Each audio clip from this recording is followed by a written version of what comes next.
गिरिराज जी क्यों कहा गया गोवर्धन जी को? इनकी उत्पत्ति कैसे हुई और गिरिराज जी महाराज की क्या महिमा है?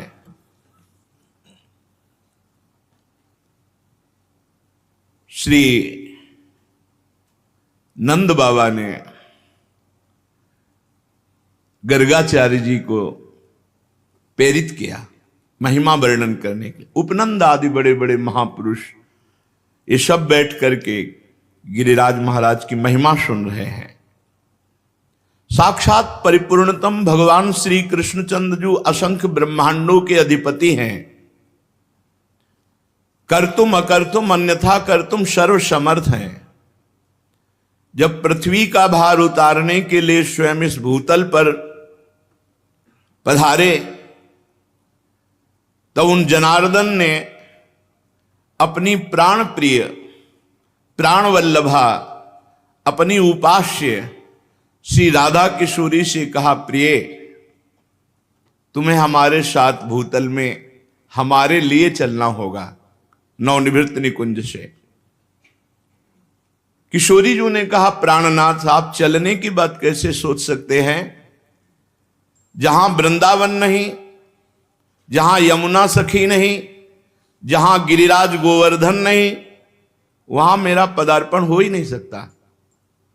भूतल पर अगर हमारी सखी यमुना जी नहीं, गिरिराज गोवर्धन नहीं, तो प्राणनाथ जहां वृंदावन नहीं वहां राधा किशोरी नहीं जा सकती।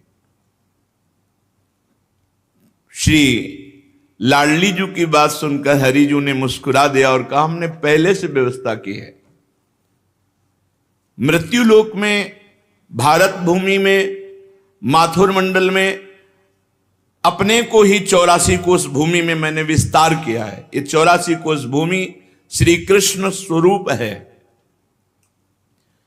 उस 84 कोष भूमि में आपके विलास के लिए, आपकी सेवा के लिए जो जो चाहिए वो हमें पहले से पता है।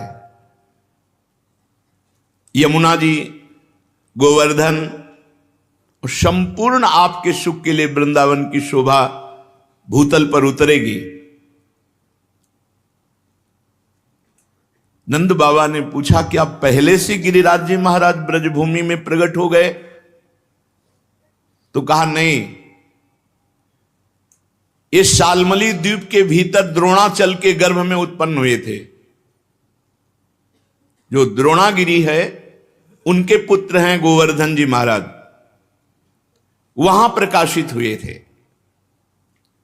जब गिरिराज जी महाराज प्रकट हुए थे तो समस्त देवताओं ने पुष्प वर्षा करके गिरिराज जी महाराज का अभिनंदन वंदन किया शालमली द्वीप द्रोणागिरी पर। हिमालय आदि पर्वतों ने, सुमेरु आदि पर्वतों ने आकर के गिरिराज जी का पूजन किया, प्रणाम किया, परिक्रमा की।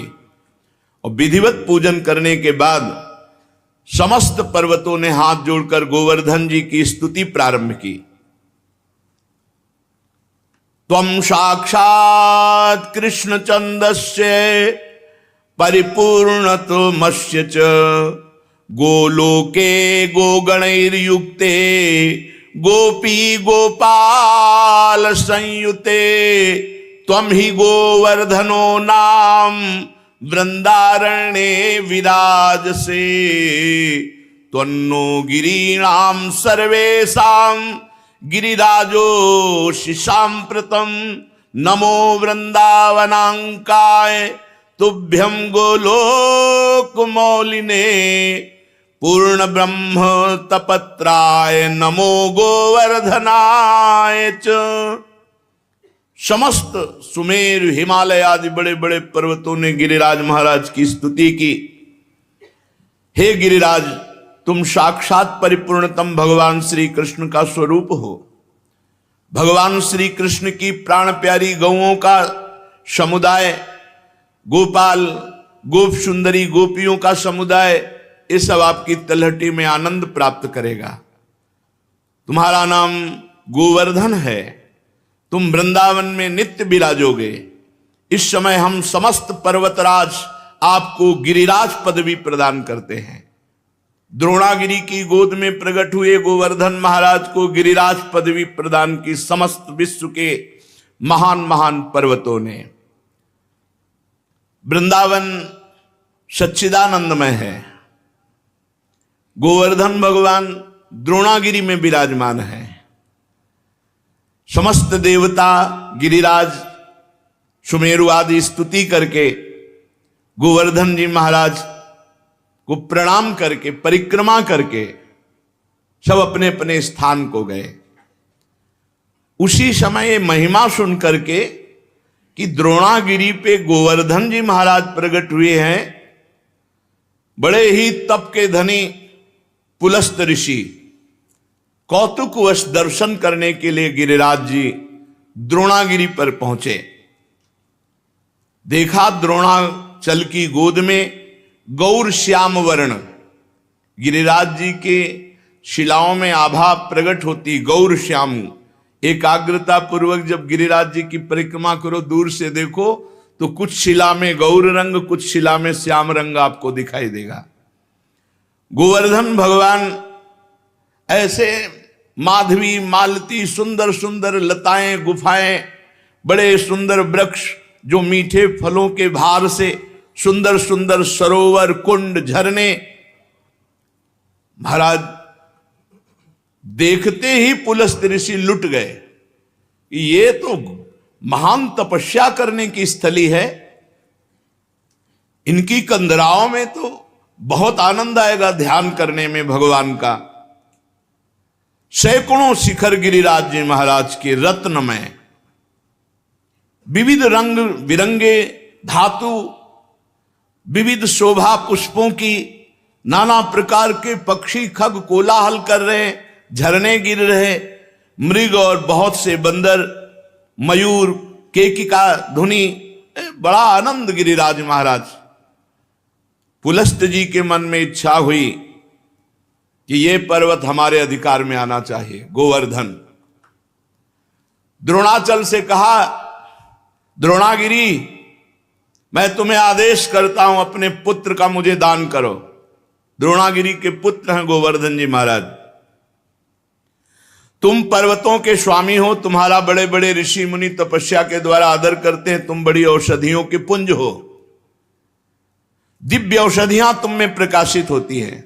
जब लक्ष्मण जी को वीर घातनी शक्ति मेघनाथ ने मारी थी तो यहीं से औषधि, तो हनुमान जी महाराज को लगा कि कौन सी औषधि है, क्योंकि उन्होंने बताया प्रज्वलित तेजोमयी, तो कालने में ने साफ प्रज्वलित तेजोमय कर दी थी कि हनुमान जी भ्रम में पड़ जाए। लेकिन बुद्धिमान अग्रगण्यम बलवताम वरिष्ठम, पूरा द्रोणागिरी उखाड़ लिया, जो मन आवे सो छांट लो औषधि। तुम औषधियों से संपन्न हो। मैं काशी में गिरिराज जी को विराजमान करूंगा, क्योंकि मैं काशी वास करने वाला हूं और मैं याचना ही नहीं कर रहा, आदेश दे रहा हूं। अगर ना तो साप, मेरा कोई प्रयोजन नहीं है, मैं तपस्या करूंगा गोवर्धन की शोभा देख करके, ऐसा मेरे मन में आया। भगवान विश्वेश्वर की महानगरी परम पवित्र मोक्ष प्रदायिनी काशी में जाकर गिरिराज गोवर्धन को विराजमान करेंगे। जहां पार्श्व में गंगा नदी बह रही, विश्वेश्वर विश्वनाथ भगवान विराजमान है, वहीं गोवर्धन को विराजमान करेंगे। आज तक ऐसा यश प्राप्त नहीं होगा जैसा गोवर्धन को यश प्राप्त होगा काशी में। मैं गोवर्धन के ऊपर ऐसी तपस्या करूंगा कि त्रिभुवन गोवर्धन की वंदना करेगा, और मेरी अभिलाषा तुम्हें पूर्ण करनी होगी। पुलस्त जी की बात सुन करके सदैव प्रकट हुए द्रोणागिरी और रोने लगे। द्रोणागिरी ने कहा, पुत्र स्नेह विह्वल, मेरे आंसुओं को तुम देख रहे हो तो आप अपनी तपस्या की बात सोच रहे हो। जब से गोवर्धन जी आए तब से मैं महान आनंद से हूं, मेरा आनंद क्यों छीनोगे। पुलस्त जी ने कहा, आप शोक मत करो, आपका यश होगा। द्रोणाचल बोले, महामुनि मैं पुत्र स्नेह से व्याकुल हूं, मुझे पुत्र अत्यंत प्रिय है, तथापि मैं आपकी आज्ञा का भी उल्लंघन नहीं कर सकता, क्योंकि जानता हूं आप एक क्षण में साप देकर मुझे भस्म कर सकते हैं। द्रोणागिरी गिरिराज जी को अपने अंक में भर के कहा, पुत्र कुछ भगवान और रचे हैं, इनकी सोच अलग है लेकिन कुछ भगवान और रचे हैं। भगवान का संकेत मानकर मैं तुम्हें इनको दान करता हूं। भारतवर्ष बड़ा पवित्र देश, धर्ममय देश है, जहां केवल भारतवर्ष में धर्म, अर्थ और काम मोक्ष की आराधना होती है। निष्काम कर्म के द्वारा, ज्ञान योग के द्वारा तत्वबोध या प्रेम केवल भारतवर्ष में। मैं तुम्हें प्रदान करता हूं पुलस्त ऋषि को। गोवर्धन जी ने महान ऋषि पुलस्त जी से कहा, थोड़ा आप हमारा परिचय भी तो जान लें। 8 योजन लंबा, 8 चौको 32 कोश, 2 योजन ऊंचा, 8 कोश ऊंचा, 5 योजन चौड़ा, 20 कोश, 5 चौको 20। ऐसे थे गिरिराज जी जब यहां आए थे।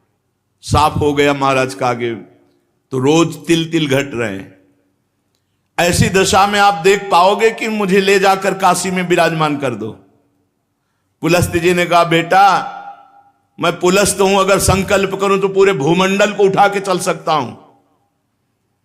मेरे हाथ पर केवल तुम बैठ जाना, मैं काशी में ही छोड़ूंगा तुम्हें। गोवर्धन ने कहा, फिर एक बार क्या बोल गए आप, सोच लो। एक बार हाथ में आ गया, उतार दिया, तो फिर तुम्हारी सामर्थ्य नहीं होगी कि आप मुझे हिला भी सको। मेरी प्रतिज्ञा और आपकी प्रतिज्ञा एक। आपने कहा मैं यहां से उठाऊंगा और काशी में रखूंगा, और मैं कह रहा हूं